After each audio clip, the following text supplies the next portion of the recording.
encore, toujours plus haut.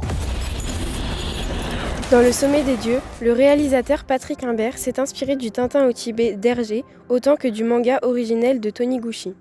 Les personnages sont dessinés de manière réaliste et simplifiée avec la présence de petits traits fins noirs sur les contours du visage.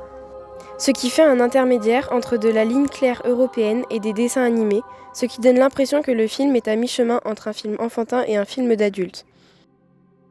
Concernant le scénario, par ses liens avec l'histoire réelle et captivante, une fois le film commencé, nous sommes plongés dans l'univers de la montagne et absorbés par le chemin, l'histoire et l'aventure des personnages, comme le courage et le dépassement de soi.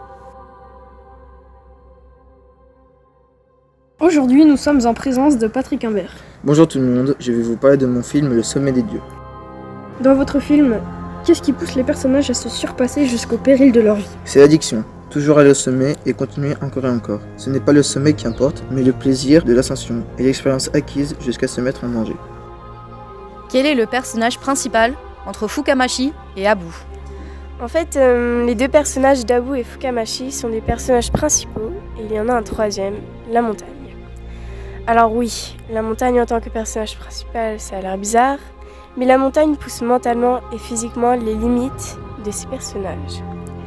La montagne provoque notamment plusieurs décès et dirige la vie des personnages. Ce qui m'a touché dans ce manga, c'est l'histoire d'Abu, un alpiniste courageux et d'une bravoure imposante. On le considère comme un homme froid, sans émotion et puissant, alors qu'à l'intérieur de lui, Abu est un homme fragilisé qui ne s'est jamais remis de l'accident de Guntaro. Pourquoi toujours se dépasser ? Alors toujours se dépasser, c'est le thème central du film. C'est la mentalité des personnages, notamment Abu et le photographe Fukamashi, qui a plein de détermination. Et notamment sur Abu, on trouve un loisir qui devient une addiction. Au début, c'est l'amour pour grimper. Ensuite, ça devient l'envie d'être le meilleur, qui devient une quête personnelle. Ça devient un devoir. Il doit faire plus qu'il veut. C'est un devoir et non le vouloir de grimper. Pour vous, est-ce vraiment important de savoir si George Mallory a gravi l'Everest en premier ? Oui, cela voudrait dire qu'en 1953, Hillary Edmund aurait gravi l'Everest 30 ans après la tentative de George Mallory. Il ne serait donc que le deuxième homme à avoir gravi le sommet des dieux.